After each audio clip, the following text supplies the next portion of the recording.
अस्सलाम वालेकुम। Welcome to value tutorials. मेरा नाम साकिब जावेद है। इससे पहले ट्यूटोरियल के अंदर हमने आपको बताया कि I2C कम्युनिकेशन क्या होती है और उसको यूज़ करके हम किस तरह MPU 6050 के साथ कम्युनिकेट कर सकते हैं। MPU 6050 के बारे में भी आपको हमने बताया कि 60 डिग्रीज ऑफ फ्रीडम को ये मेजर करता है, और इन 60 डिग्रीज ऑफ फ्रीडम को यूज़ करके हम ये जानते हैं कि हमारा ऑब्जेक्ट स्पेस में किस ओरिएंटेशन के ऊपर है। इन शॉर्ट, ये एक ऑब्जेक्ट के ऊपर एक्ट करने वाली तमाम फोर्सेस को मेजर करता है, जिसके हम ये जानते हैं कि हमारा ऑब्जेक्ट किस एंगल पर स्पेस के अंदर पड़ा हुआ है। अब इस ट्यूटोरियल के अंदर हम आपको ये बताएंगे कि हम किस तरह MPU 6050 को आर्डिनो के साथ कनेक्ट कर सकते हैं, और उस कनेक्शन के बाद हम किस तरह उसके रॉ डाटा को एक्सेस कर सकते हैं। जो कोड हम इस ट्यूटोरियल के अंदर यूज़ करने वाले हैं वो ये वाला कोड है। इसको मैं पूरा एक्सप्लेन करूँगा कि इसकी कौन सी कमांड क्या कर रही है, मगर उससे पहले हम ये देखते हैं कि हम किस तरह आर्डिनो के साथ हमारे MPU 6050 को कनेक्ट करेंगे। तो हमने आपको पहले ही बताया कि SCL और SDA, जो कि दो लाइंस होती हैं हम I2C कम्युनिकेशन के अंदर यूज़ करते हैं, उनकी पोर्ट्स हमारे MPU के ऊपर पहले से मौजूद हैं। हम अपनी SCL लाइन को एनालॉग 5 पिन के साथ कनेक्ट करेंगे और SDA लाइन को एनालॉग 4 पिन के साथ कनेक्ट करेंगे। हमें इसके अलावा किसी और पिन की ज़रूरत नहीं है। VCC एक MPU 6050 को हम 3.3 वोल्ट्स देते हैं बॉटम से, और ग्राउंड, आप ग्राउंड पोर्ट कोई भी यूज़ कर सकते हैं, और USB के थ्रू आप इसको अपने लैपटॉप के साथ कनेक्ट कर सकते हैं। इस कोड के अंदर हम डिफरेंट रजिस्टर्स को एक्सेस करेंगे, और मैं डाटा शीट के ज़रिए आपको बताऊंगा कि हम उन्हीं रजिस्टर्स को क्यों एक्सेस कर रहे हैं। पहली लाइन से स्टार्ट करते हैं। मैं y.h लाइब्रेरी को इंक्लूड करवा रहा हूँ, जो कि I2C कम्युनिकेशन के लिए यूज़ की जाती है। उसके बाद मैं एक कांस्टेंट डिफाइन कर रहा हूँ MPU, जो कि MPU का एड्रेस है, जिसके थ्रू मैं उसके साथ कम्युनिकेट किया करूँगा। फिर मेरे पास कुछ वेरिएबल्स हैं, जो कि 3 वेरिएबल्स एक्सेलेरोमीटर की x, y और z एक्सिस को मेजर करेंगे, और 3 वेरिएबल्स गायरोस्कोप की x, y और z वेरिएबल को मेजर करेंगे। स्टार्टिंग सेटअप में आ जाते हैं। तो मैं सबसे पहले बिगिन ट्रांसमिशन करता हूँ अपने MPU के साथ, ये मैंने पहले ट्यूटोरियल में भी आपको बताया था। उसके बाद मैं एक्सेस कर रहा हूँ 0x6B को, और उसको राइट कर रहा हूँ 00। क्यों, ये मैं आपको बताता हूँ, और फिर उस ट्रांसमिशन को एंड कर रहा हूँ। सिमिलरली मैं नीचे वाली कमांड में 0x6C को एक्सेस कर रहा हूँ, ऊपर 0x6B और नीचे 0x6C। इसकी ज़रूरत क्या है ये मैं आपको बताता चलूँ। जब भी आप अपने MPU को स्टार्ट करते हैं, यानी कि आप अपने लैपटॉप के साथ कनेक्ट करके अपना कोड अपलोड करते हैं, तो MPU के अंदर गायरोस्कोप और एक्सेलेरोमीटर दोनों स्लीप मोड में होते हैं। तो सबसे पहले आपको MPU और गायरोस्कोप, एक्सेलेरोमीटर और गायरोस्कोप दोनों को वेकअप करना होता है। वेकअप करने के लिए आप क्या करते हैं, वेकअप करने के लिए आप पावर मैनेजमेंट रजिस्टर्स में जाते हैं। किस तरह, डाटा शीट में चलते हैं।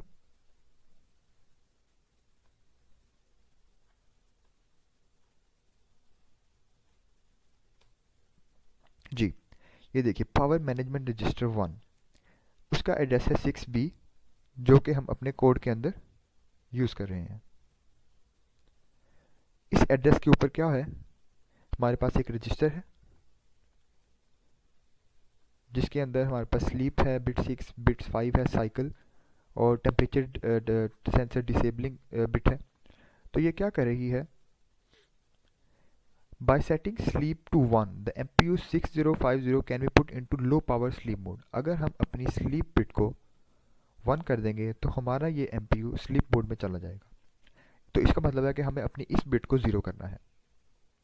सिमिलरली अगर हम साइकिल बिट को 1 करते हैं तो ये स्लीप मोड और वेकअप मोड के अंदर ऑसिलेट करता रहता है। In cycle mode the device cycles between sleep mode and waking up, right.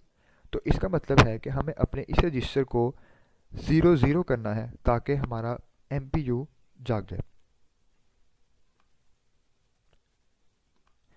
मज़ीद अंडरस्टैंडिंग के लिए आप नीचे पैरामीटर्स में जा सकते हैं। यहाँ पर स्लीप हर बिट को उसने सेपरेटली एक्सप्लेन किया हुआ है कि हमें उसे 0 करना है या 1 करना है। तो स्लीप मोड को हम यहाँ पे फिर स्टडी कर सकते हैं कि अगर हम इसको 1 करेंगे तो वो स्लीप मोड में चला जाएगा, और अगर हम साइकिल को 1 करेंगे तो वो साइकिल करेगा स्लीप मोड और वेकिंग अप मोड के दरमियान, राइट। तो अपने कोड के अंदर मैंने 6B को 00 कर दिया है ताकि वो वेक अप हो जाए। अगली कमांड में मैंने 0x6C को एक्सेस किया है जो कि पावर मैनेजमेंट रजिस्टर 2 है। अब इसको भी देख लेते हैं।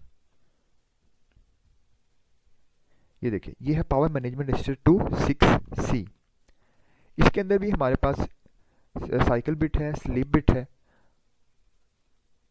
कौन सी बिट क्या कर रही है वो हम भी स्टडी कर सकते हैं नीचे से।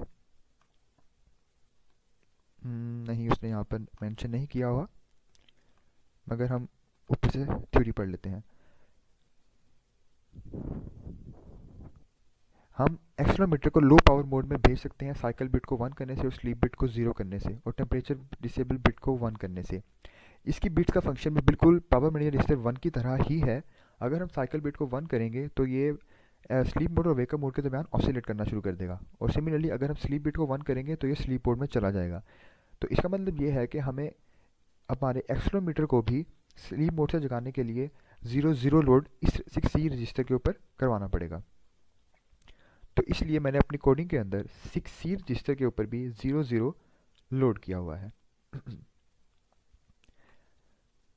जब मैंने इनको 00 लोड कर दिया है तो अब हमारा एक्सेलेरोमीटर और जायरोस्कोप वेकअप हो चुके हैं।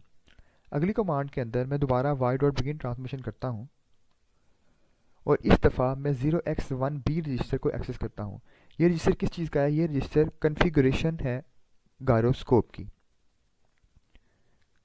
और इससे नीचे मैं एक्सेस कर रहा हूँ 0x1C को। पहले मैंने 1B को एक्सेस किया, अब मैं 1C को एक्सेस कर रहा हूँ। और ये क्या है? ये है कन्फिगरेशन एक्सेलेरोमीटर की। कन्फिगरेशन से यहाँ पर क्या मतलब है ये हम देखते हैं हमारी डाटा शीट में जाकर।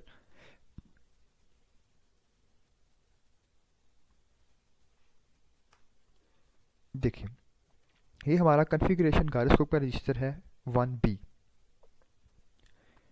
ये क्या करता है? ये हमारे गायरोस्कोप की फुल स्केल रेंज को सिलेक्ट करता है। ये फुल स्केल रेंज क्या होती है और हम इसको क्यों चेंज करते हैं, ये हम इस ट्यूटोरियल के एंड में देखेंगे जब हम अपने रॉ डाटा को मैनिपुलेट करेंगे। फिलहाल हम सिर्फ हमारे गायरोस्कोप को फुल स्केल रीडिंग दे रहे हैं। वो हम किस तरह दे रहे हैं? ये हमारा 1B रजिस्टर है जिसके अंदर कुछ FS सेलेक्ट बिट्स हैं 1 और 0, राइट। इन बिट्स को हम चेंज करेंगे तो हमारी फुल स्केल जो रेंज है वो चेंज हो जाएगी। ये हमारी फुल स्केल सेलेक्ट बिट है। अगर हम इसको 0 देंगे यानी कि 0, तो ये ±250 डिग्री सेंटीग्रेड तक फुल स्केल रेंज को सेट करेगी। अगर हम इसको 1 करेंगे तो ये 500 पे चली जाएगी, 2 करेंगे तो 100 और 3 करेंगे तो 2000। 0, 1, 2 और 3 को हम बाइनरी के अंदर इन सिलेक्शन बिट्स के ऊपर लोड करेंगे, बिट 3 और बिट 4। फिलहाल मेरे कोड के अंदर मैंने इनको 0 किया हुआ है, एम आई राइट। अगर मैंने इनको लोड करना है 500 डिग्री सेंटीग्रेड के ऊपर, इट मीन्स कि मैं अपनी सिलेक्शन बिट 3 को 1 कर दूंगा, राइट, और बिट 4 को 0 कर दूंगा। यानी कि 0, 1 यहाँ पर लोड होगा तो मेरी 500 डिग्री सेंटीग्रेड रेंज सेलेक्ट होगी। तो अगर मैं इसको हेक्साडेसिमल में कन्वर्ट करूँ 1 0 0 0 तो ये 8 बन जाता है। इट मीन्स कि मैंने अपने कोड के अंदर 00 की जगह 08 को लोड करना है, राइट। मगर मैं अपने कोड के अंदर जो फुल स्केल रीडिंग जो है वो ±250 डिग्री सेंटीग्रेड सेलेक्ट कर रहा हूँ, तो मैं इसको दोबारा 00 कर देता हूँ, राइट। हम यही वाली क्यों रेंज सेलेक्ट कर रहे हैं ये मैं आपको इस ट्यूटोरियल के एंड में बताऊंगा जब हम रॉ डाटा को मैनिपुलेट करेंगे। आगे चलते हैं। अगला रजिस्टर हमारा 1B था, अब है 1C जो कि एक्सेलेरोमीटर कन्फिगरेशन है, और ये भी बिल्कुल गायरोस्कोप की कन्फिगरेशन की तरह है। फ़र्क सिर्फ इतना है कि इसकी एक्सेलेरोमीटर क्योंकि G की वैल्यू को मेजर करता है, तो ये हमारे पास रेंज जो होगी वो ±2G, ±4G और ±8G में देगा। इस तरह इसकी भी AFS सेलेक्ट बिट्स होती हैं, बिट 3 और बिट 4 ही, और उनमें हम 0, 1 और 2 और 3 को लोड करते हैं अपनी रेंज को चेंज करने के लिए। तो हमारे MPU को जगाना और इसकी रेंजेस को सिलेक्ट करना हमारे कोड का स्टार्टिंग पार्ट होता है। जब भी हम अपने MPU को स्टार्ट करते हैं तो ये सब कुछ हम अपने सेटअप के अंदर कर रहे हैं। आगे चलते हैं तो हमारे पास हमारा लूप आ जाता है। इस लूप के अंदर हम क्या कर रहे हैं, हम एक्सेलेरोमीटर और गायरोस्कोप की रीडिंग्स को रीड कर रहे हैं, सैम्पलिंग कर रहे हैं उनकी। तो फर्स्ट ऑफ ऑल हम क्या कर रहे हैं, हम रिकॉर्ड कर रहे हैं एक्सेल की रजिस्टर्स को, यानी कि एक्सेलोमीटर की रीडिंग्स को रीड कर रहे हैं। ये फंक्शन कहाँ पड़ा हुआ है, ये पड़ा हुआ है रिकॉर्ड एक्सेल रजिस्टर्स, राइट। अब मैं क्या कर रहा हूँ मैं दोबारा एमपीयू के साथ कम्युनिकेशन को स्टार्ट कर रहा हूँ, और इसके बाद मैं अपने 0x3b रजिस्टर को एक्सेस कर रहा हूँ। 0x3b रजिस्टर क्या है ये हम देखते हैं।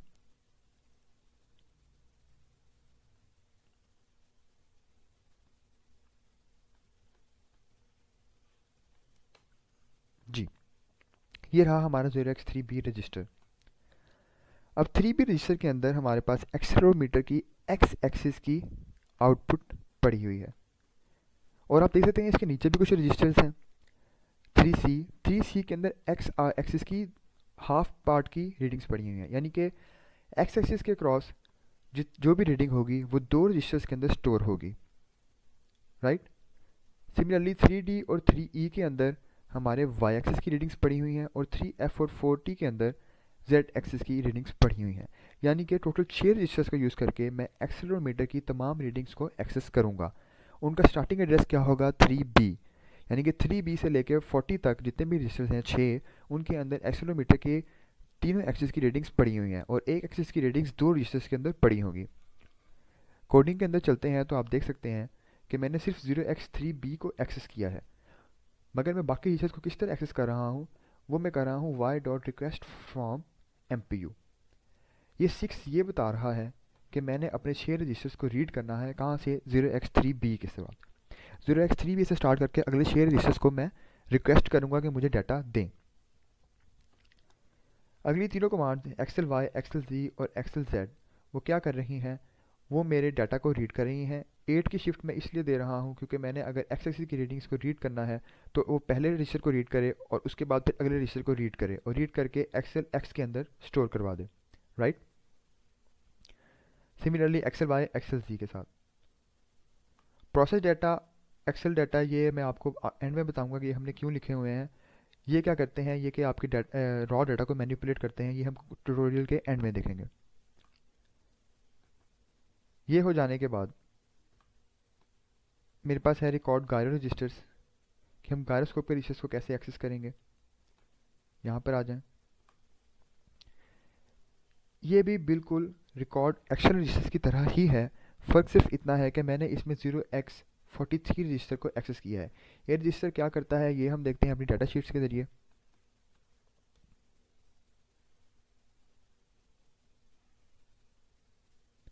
ये रहा 0x43 रजिस्टर। एक्सेलेरोमीटर की तरह गायरोस्कोप भी 6 रजिस्टर्स के अंदर अपने तमाम डाटा को स्टोर करता है, 43 से लेकर 48 तक।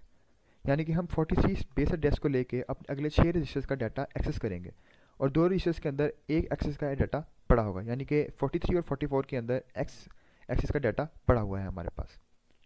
कोड के अंदर जाते हैं तो यहाँ पर आप देख सकते हैं कि मैंने 43 बेस रजिस्टर को यूज़ किया है, और अपने 6 रजिस्टर्स को मैंने एक्सेस किया है, और गायरो एक्स, गायरो वाई और गायरो जी वेरिएबल्स के अंदर मैंने अपने एक्स, वाई और जी एक्सेस की वैल्यूज़ को क्या करवा दिया है, स्टोर करवा दिया है। अब मैंने इन चीज़ों को प्रिंट करवाना है, तो मेरे पास फंक्शंस हैं प्रोसेस एक्सेल डाटा और प्रोसेस गायरो डाटा। तो simple serial dot print command use करके मैं अपने इन वेरिएबल्स को यहाँ पर क्या कर सकता हूँ, प्रिंट आउट करवा सकता हूँ। अब मैं अपने इस लोड को अपने गायरोस्कोप के ऊपर, अपने एमपीयू के ऊपर लोड करूँगा आर्डिनो के थ्रू। तो सपोज करें कि मैंने अपना जो है एक्सेलेरोमीटर और गायरोस्कोप कनेक्ट किया हुआ है आर्डिनो के साथ, तो मैं इस कोड को अपलोड करता हूँ।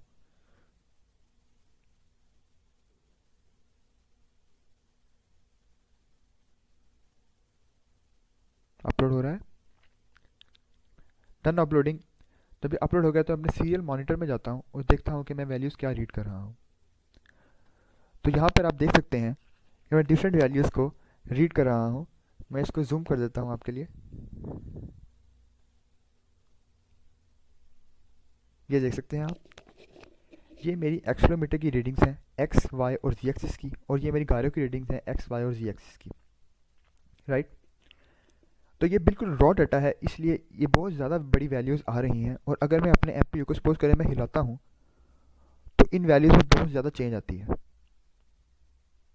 राइट, क्योंकि ये बहुत ज़्यादा सेंसिटिव है। अभी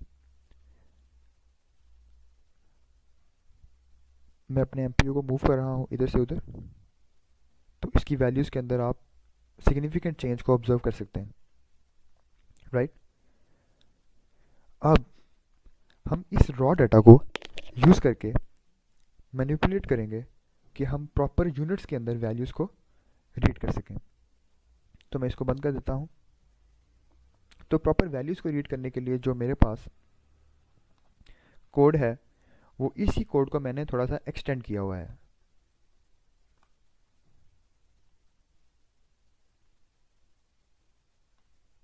ये कोड मैं सिर्फ प्रोसेस डाटा और गाइड डाटा के अंदर 3 कमांड्स को ज़्यादा ऐड कर रहा हूँ अपने पिछले कोड के अंदर। फॉर एग्जांपल यहाँ पर मेरे पास अब 3 नहीं बल्कि 6 वेरिएबल्स हैं गायरोस्कोप के लिए, और 3 नहीं 6 ही वेरिएबल्स हैं एक्सेलेरोमीटर के लिए। ये कौन कौन से वेरिएबल्स हैं? एक्सेल जी, एक्सेल वाई और एक्सेल एक्स को मैंने पहले भी कोड में यूज़ किया है, जो कि आप देख चुके हैं। और similarly gyro x, gyro y और गायरो जी को भी मैंने पहले यूज़ किया है, जो कि आप देख चुके हैं। मैंने 3 नए वेरिएबल्स दोनों के लिए इंक्लूड करवाए हैं, जी फोर्स एक्स, जी फोर्स वाई, जी फोर्स जी, और रोटेशनल एक्स, रोटेशन वाई और रोटेशन जी। जैसे कि आपको मैंने बताया था पहले भी कि एक्सेलेरोमीटर हमारी जी फोर्स को मेजर करता है, इसलिए मैंने वेरिएबल्स का नाम जी फोर्स रखा है, और गायरोस्कोप रोटेशन को मेजर करता है, तो मैंने उसका नाम rotation X, rotation Y, rotation Z रखा है।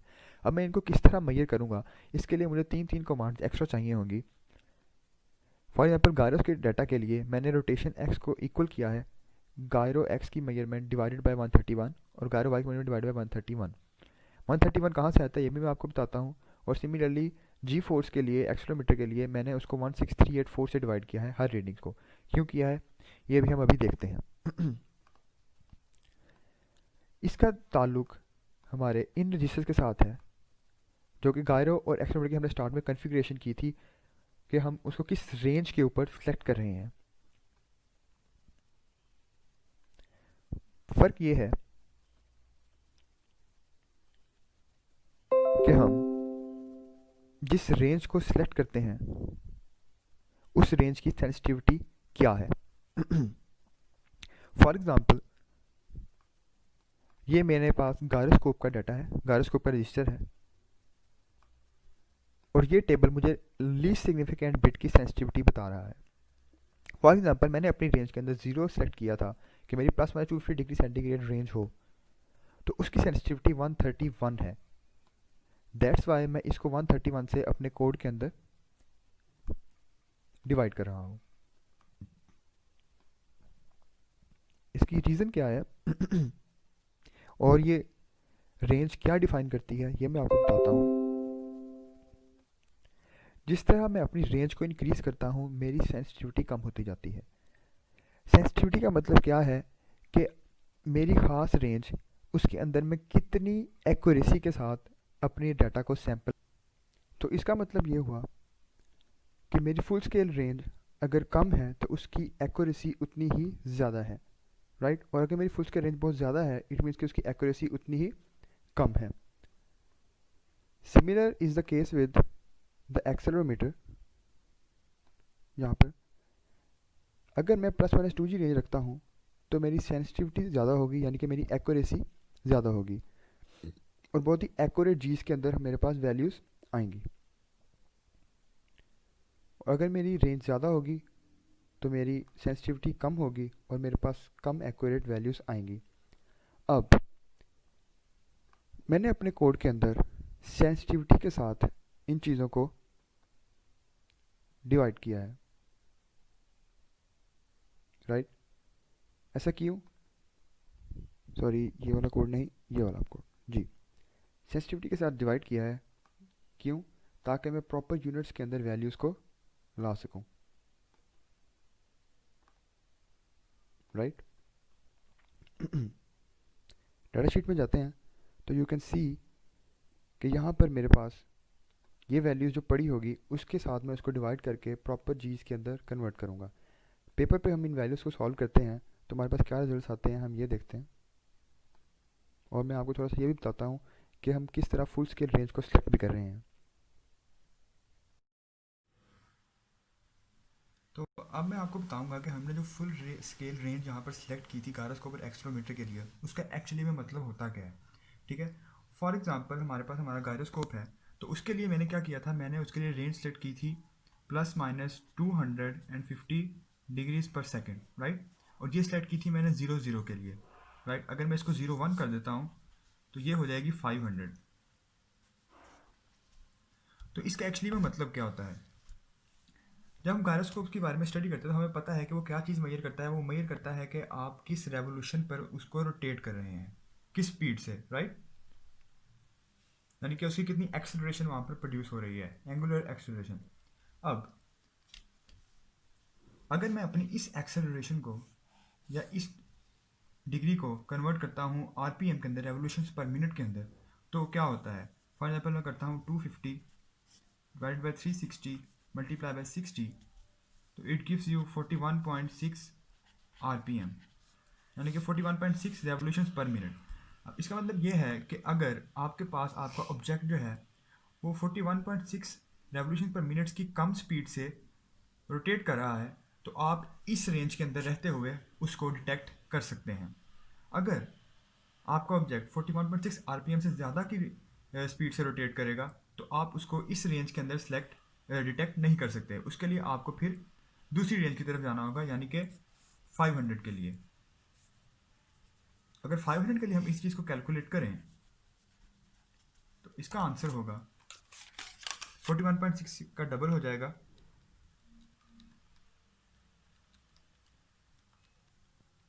यानी कि 83.3 आरपीएम।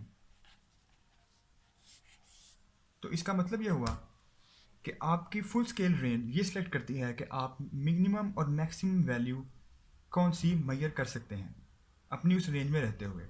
और इसके साथ ही अगर आप इस टेबल की तरफ देखें, सो यू कैन सी कि इसमें फुल स्केल रेंज के साथ साथ उसके आगे सेंसिटिविटी भी मेंशन की गई है। यानी कि इस रेंज में रहते हुए आप मोस्ट एक्यूरेसी के साथ अपनी वैल्यू को डिटेक्ट कर सकते हैं, और जैसे जैसे आप अपनी रेंज को बढ़ाएंगे आपकी सेंसिटिविटी कम होगी और इसी तरह आपकी एक्यूरेसी भी कम हो जाएगी। ये बात थी गायरोस्कोप के लिए। इसी तरह अगर आप एक्सेलेरोमीटर की बात करें तो उसके अंदर भी इसी तरह का कुछ केस सामने आता है।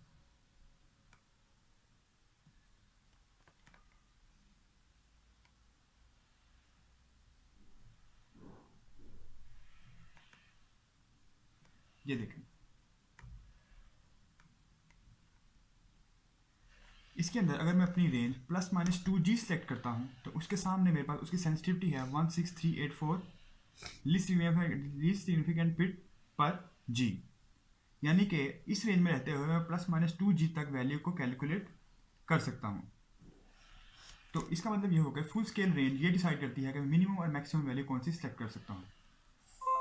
यहाँ तक आपको फुल स्केल रेंज का मतलब समझ आ गया होगा। अब हम देखते हैं कि मैं किस तरह इस टेबल्स को और इन रीडिंग्स को यूज़ करते हुए इनको प्रॉपर यूनिट्स के अंदर कन्वर्ट कर सकता हूँ। फॉर एग्जांपल मेरे जायरोस्कोप ने जो रीडिंग मेजर की, मेरे एक्सेलेरोमीटर ने जो रीडिंग मेजर की वो थी 20,000 रॉ डाटा के अंदर, राइट। और इसके लिए मेरे पास जो रेंज मैंने सेलेक्ट की हुई थी वो थी ±2G, जिसकी सेंसिटिविटी होती है 16384 LSB पर जी, राइट। सो इन रीडिंग्स को यूज़ करते हुए मैं किस तरह अपने रॉ डाटा को जी की वैल्यू के अंदर यानी कि जी के यूनिट्स के अंदर कन्वर्ट कर सकता हूँ।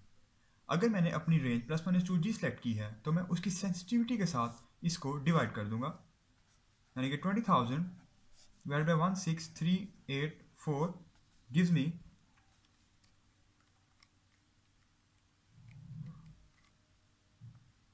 1.22 Gs। सिमिलरली अगर आप कोई भी रीडिंग अपने जायरोस्कोप से मेजर करते हैं तो आप उसको उसकी सेंसिटिविटी के साथ डिवाइड करके प्रॉपर डिग्रीज में कन्वर्ट कर सकते हैं। फॉर एग्जांपल मैंने रीड की वैल्यू 1000, रेंज मेरी थी ±250 डिग्रीज पर सेकेंड और उसकी सेंसिटिविटी होती है 131, राइट। अब अगर मैं अपने 1000 को 131 से डिवाइड करूँ तो what will I gate?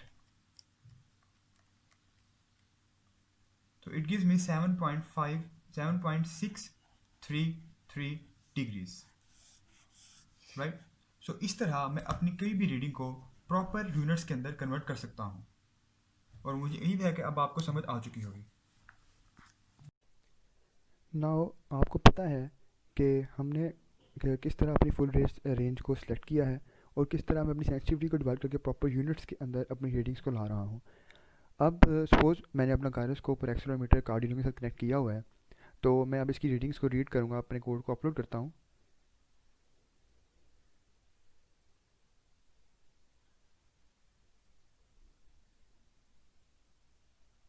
Done uploading. मैं सीरियल मॉनिटर को ऑन करूँगा और इसको मैग्नीफाई कर देता हूँ।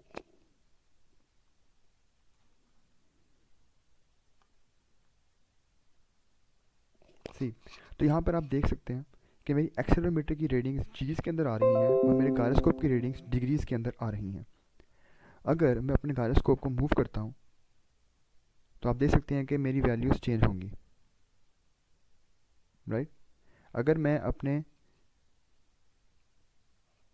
एमपीयू को रोटेट करवाता हूँ किसी भी एक्सिस के क्रॉस, तो यू कैन सी कि मेरे गायरोस्कोप की रीडिंग्स के अंदर सिग्निफिकेंट चेंज आ रहा है। गायरो एक्स की वैल्यूज़ को अगर हम देखें तो मैं इसको जब रोटेट करवाता हूँ तो ये 250 तक जाती हैं, राइट।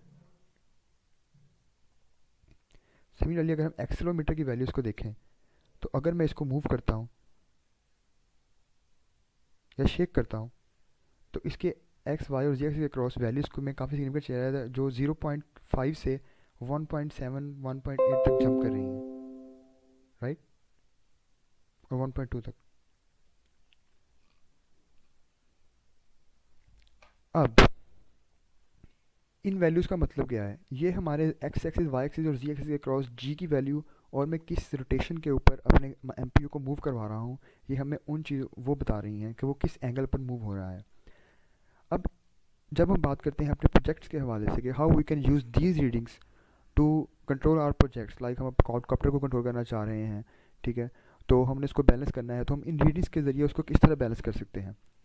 सो उसको डिस्कस करने के लिए हम अपने अगले ट्यूटोरियल में अच्छी तरह इस चीज़ को एक्सप्लेन करेंगे हम किस तरह इन रीडिंग्स को यूज़ करके कम्प्लीमेंट्री फ़िल्टर लगा सकते हैं ताकि हमारे पास प्रॉपर एंगल आ सके जिसको हम पल्स वेव मॉड्यूलेशन में कन्वर्ट कर सकें ताकि अपनी हमारी मोटर्स चल सकें। तो हम इसे अगले ट्यूटोरियल के अंदर देखेंगे कि हम इन रीडिंग्स को किस तरह मैनिपुलेट करेंगे ताकि हमारे पास एंगल्स निकल सकें using complementary filters. Thank you so much. अल्लाह हाफिज़।